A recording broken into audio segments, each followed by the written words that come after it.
then we'll move to the engineer part, just observe. In the white paper which we drafted and approved in the Commission a few months ago, which is devoted to plan, we have, as full state, is a we have produced the project paper note, and we have last presentation from Slovenia. Alright, thank you so much. My name is Kalle Peters. I'm the Undersecretary for the Defense Capability at the Estonian MOD. It's my third.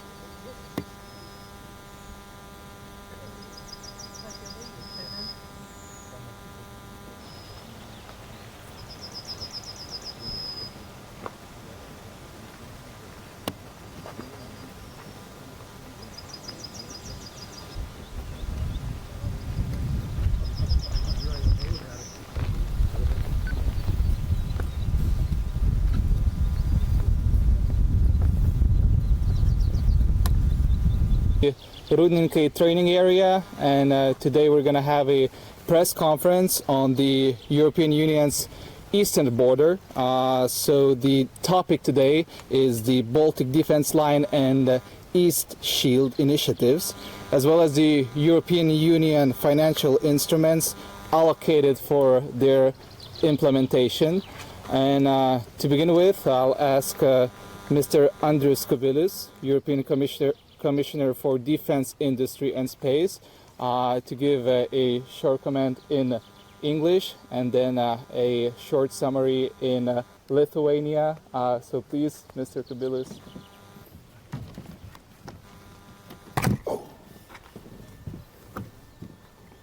Shaky grounds, yeah. Nothing will stop us. Nothing will stop. Okay, so good afternoon to everybody. First of all, I would like to thank Lithuanian Defense Ministry and all the colleagues from the Baltic region and from Poland for this very important discussion which we just recently have had. Because what we discussed, Eastern Border Defense Shield, is one of the most important common projects which is included into a white paper on future of European defense, which we approved a few months ago in the middle of March, and now we are looking into implementation of this project. So first of all, significance of our border defense is really very important, not only for our region, it's important for all the EU member states, for all the NATO member states, and that is why we expect collective support for such kind of project from all those institutions which are taking care about defense of Europe. Second, as we know from recent experience in Ukraine, such kind of physical barriers built, according to all the recent experience, are very crucial really to stop land forces of adversary, of the enemy, and that is what Poland and Baltic states are ready to start to implement.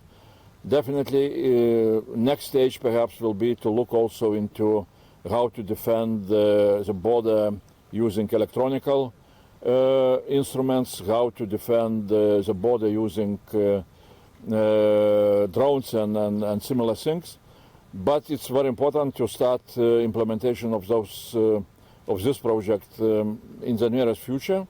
And the European Union is just this week approved a very important financial instrument, so-called instrument of safe loans, 150 billion in total amount, and those are loans very attractive because the European Union is borrowing on its own guarantees, and those loans can be used in a joint procurement with a joint procurement by European Union member states exactly for implementation of such kind of projects. So again, I see very good progress in development of that project, and that makes me feel much more safe, especially if safe loans will be used for implementation of that project.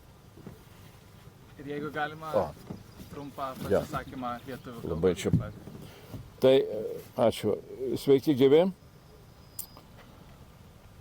Aš noriu dar kartą padėkoti Lietuvos krašto apsaugos ministerijai ir Baltijos šalių ir Lenkijos partneriam, kad turėjom progą labai nuosekliai aptarti pasirengimą plano, labai svarbaus gynybinio plano įgyvendinimui.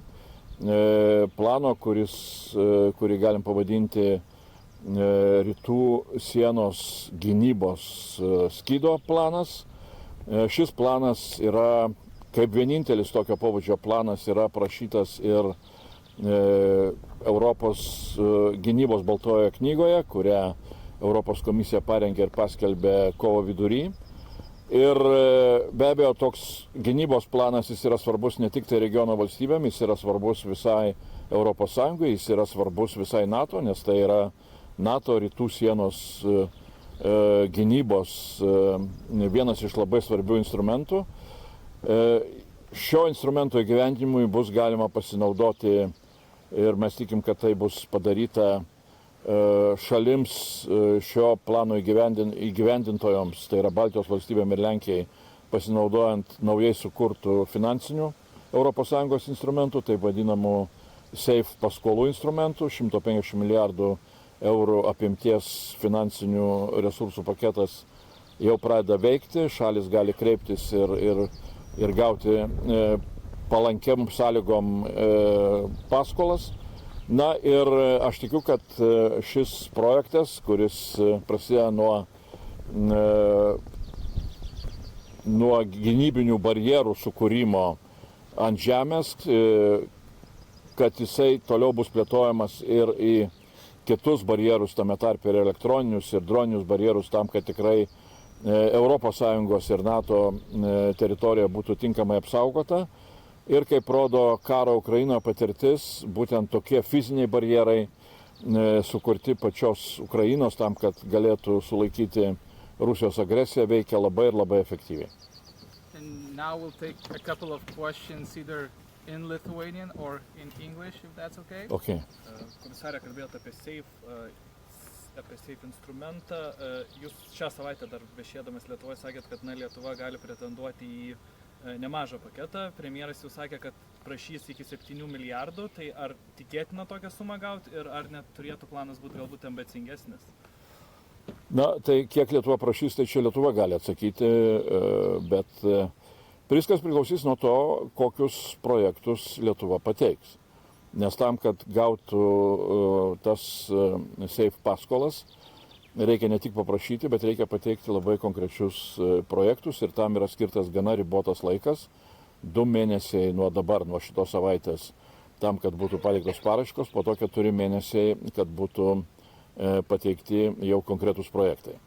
Dar sykį noriu pakartoti, paskolas galima gauti, jeigu projektas yra bendro pirkimo projektas, ar su kitom ES šalim, arba, pavyzdžiui, su Ukraina. Tai aš kiek girdžiu, Lietuva tikrai tam aktyviai ruošiasi ir manau, kad mes tikrai turime visą eilę Lietuvoje, visą eilę labai svarbių gynybinių projektų, kurie tikrai, manau, kad sulauks pozityvaus vertinimo, apsisprendžiant Europos komisijai dėl paskolų suteikimo. Ar tikėtina, kad visas rytų skydas ir Baltijos gynybos linija gali būti finansuojama tik iš ES? Aš jau sakiau, priklauso nuo to, kaip bus suformuluoti pageidavimai, kokiem, taip sakant, šito projekto elementam bus prašoma ta parama, bet jau minėjau, kad pats projektas, taip sakant, Baltijos ar rytų sienų gynybos skydas yra įrašytas specifiškai į Baltąją knygą, išskirtas iš visų kitų galimų didelės apimties projektų. Ir tai rodo, kad iš tiesų Europoje yra suprantama šitos apsaugos, šitos skydo svarba. Dar komisijos pirmininkė vakar atkreipė dėmesį į ES narių pastangas didinti gynybą, jas finansavimą. Pirmadienį renkasi dalis lyderių į Vilnių vykstantį Bukarešto 9-uką ir šiaurės šalių kelių atstovų susitikimą. Ar manot, kad pavyks susitarti Europos NATO valstybėms dėl ambicingesnio finansavimo būtent prieš arba per NATO viršūnių susitikimą Hagoje? Na, aš turbūt neturiu čia galimybių komentuoti NATO sprendimų, bet sekant visą žiniasklaidą, sekant diskusijas, tai man atrodo yra tikrai tikėtina, kad bus sutarta visų pirma dėl 3,5 procentų naujo tikslo, grinai gynybai ir 5 procentų matomai su papildomom išlaidom, kurios taip pat yra sėtinos su gynyba. Tai tie tikslai, kiek man tenka girdėti, jie atrodo, kad sulaukia tikrai pakankamai plataus sutarimo. Na, šioje vietoje mūsų atsakomybė, aš visą laiką kartoju, mes tikrai nekonkuruojam su NATO ir mes nekuriam, ES nekuria kokiu nors savų planų gynybai. Mes turim galimybių padėti NATO valstybėm įgyvendinti NATO pasitvirtintus planus. Ir štai tos galimybės yra būtent ir tos paskolos, kurios dabar yra sukurtos ir gali būti naudojamos. Tos galimybės yra ir tomis pačiomis paskolomis paremti ES gynybos pramonę, padedant šalim įsigyti ginklų, kurie tikrai yra reikalingi. Tai šioje vietoje dirbam ranka rankon su NATO, dirbam ranka rankon su šalimis narėmis. Na ir man atrodo, tos bendros pastangos, ką matom iki šiol, tikrai duoda rezultatų. Būtent, kad atsiranda ir naujų finansinių resursų, atsiranda ir naujų planų ir labai svarbių projektų, tokių kaip šis Europos rytų sienos gynybos skydas. Ir paskutinis klausimas. Ir pirmadienį galimai galbūt įvyks dėrybos Stambule, Rusijos ir Ukrainos. Šiandien prezidento patarėja pseudo dėrybomis pavadino ir iš tikrųjų sakė, kad niekur ten nieks nejuda. Kaip jūs vertinat visą situaciją? Ar sutiktumėt su tą nuomonę, kad kol kas čia yra tik tai pseudo dėrybos ir niekur nejudantis procesas? Dėrybos dėl taikos gali vykti tada, kai abi pusės nori taikos. Kad Ukraina nori taikos, tai yra akivaizdu. Aš nematau jokių įrodymų, kad Putinas nori taikos. Tai šioje vietoje mes turim būti pasirengę tam, kad karas gali užtrukti ir žymiai ilgiau ir būti pasirengę kartu su Ukraina. Ir mano įsitikinimu vienintelis kelias pasiekti taip reikalingą taiką Ukrainoje yra pilnai įgyvendinti formulę, kuriai atrodo visi pritarė. Tai yra taika per galią. Peace through strength. Ta galia Ukrainoje gali būti suteikta tik tai vakarų partnerių ir visų pirma čia turim galvoti apie ES vaidmenį. Iki šiol parama suteikta nemaža, bet per metus tos paramos kiekis iš ES valstybių siekia mažiau nei 0,1 procento bendro vidaus produkto.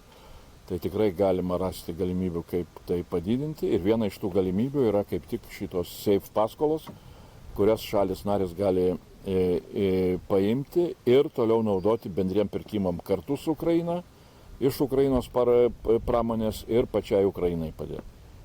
Ačiū labai, Eurokomisarė. Now I'll ask Vice Minister of... We did a slight change and we agreed with the colleagues. Deputy Chief of General Staff of Polish Armed Forces, Lieutenant General Stanislav Chosnek, Estonia colleague Mrs. Kadri Peters, Undersecretary MOD, and the Latvia colleague Roland Heninch, Undersecretary MOD. So I will try just to cover what we discussed, because before the meeting with the Commissioner we had our own lateral meeting, but it was all about the same. So it was a three objective we wanted to achieve today. The first objective, it was to show for the European Union, for the Commission, that we think about the security and our defense collectively. And this is a regional project which is important for all of our countries. And this regional approach was one of the main factors just to show to the Europe that this is very important. Secondly, why it is important from the military standpoint, from the political standpoint, from the economical standpoint. All those arguments were presented to the Commissioner, so he already talked a little bit about this.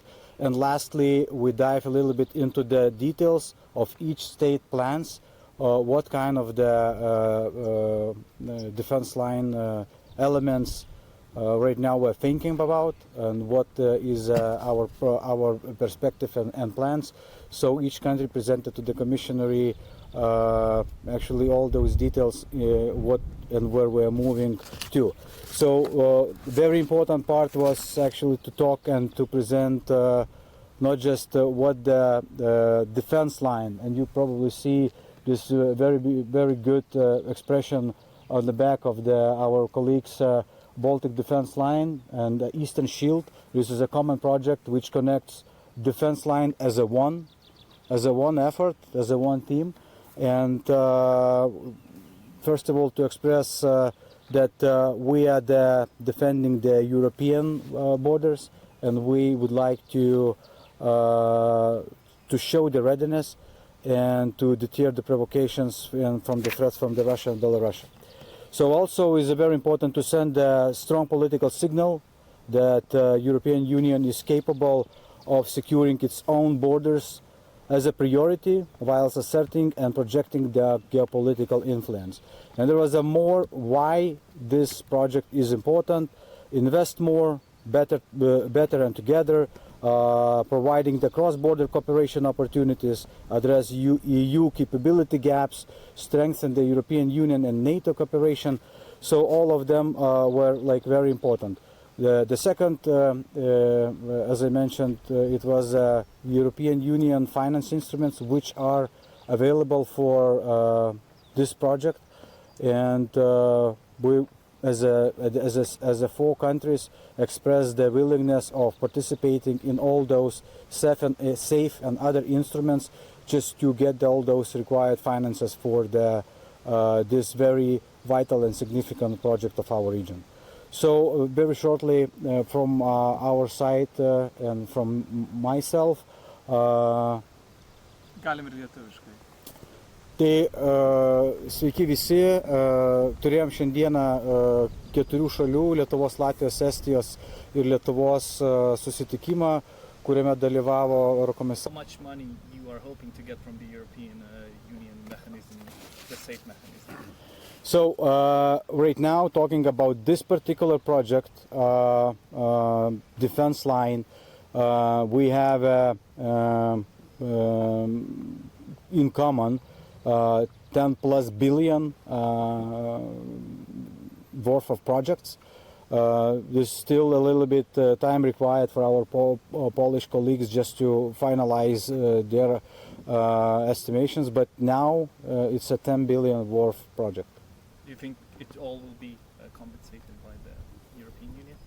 This is a project which we, first of all, as the Commissioner mentioned, there is various of the instruments we are looking for. One is a SAFE for the loans. Second is EDIP, or a European Defense Industry Program, where we can also get some money. Also, we're looking for even the long-term solutions, looking into the long MFF program next period, which could be also the part of this project financing. Do you plan maybe to harmonize the equipment put on the defense line? Because at the moment Estonia, Latvia and Lithuania have different means to protect the border. So do you plan to harmonize all the equipment? Yes, we agreed on scope of this project. So in this scope we agreed that there is a particular elements which are common for all of us, from the very fortification and engineer assets to the technical digital assets, sensoring assets, dual use assets, and drone and anti-drone assets. So there is a common element in this project. And is the shield, it means so the drones wall, or what does it mean exactly? What's the difference with the Baltic defense line? The purpose and the meaning of the defense line is the same, is to provide required tools and means to do the counter mobility effect, to do the defensive effect, and to synchronize this all along the Baltic and Polish defense line. Of course, conventional land defense is very important as highlighted by the Commissioner, it is also very important to have technological notice like drones. But there has also been cases of drones drifting apart from Ukraine, coming into Latvian airspace. How do you make sure that you also allocate the resources to other important areas that are also important for the total defense of the Baltics and Poland? So, Safe Instrument by itself is also designed not just for this particular project. So, I can say just from the Lithuanian perspective that for the safe mechanism we already have a plan to try to find finances and loan for 8 billion euros. So, in this 8 billion, there is also our military and defensive capabilities. This is also part of the defense line, and also is a part of the also other investments required to our defense system. O tych przygotowaniach do obrony przesmyku suwalskiego, więc jak to wygląda i jakie jednak prace będą wykonane? To jedno pytanie. Okej, dziękuję za to pytanie. Poczucie bezpieczeństwa jest takie same, stąd potrzeba tego dzisiejszego spotkania, zastanowienia się. Get them take apart. For transportation means that means like you are putting them on the pallet, like easy for transportation, and in case of something. Over there you can see the hedgehog. So like this one is just like 155 kilos. So also like a 2 soldiers can easily. Specifically equipment, there's the money to tractor, like to put them. The hedgehog is much more easier because like the weight of the international weight hedgehog is 1.5 tons, so we can. And this is specifically designed and produced for this purpose.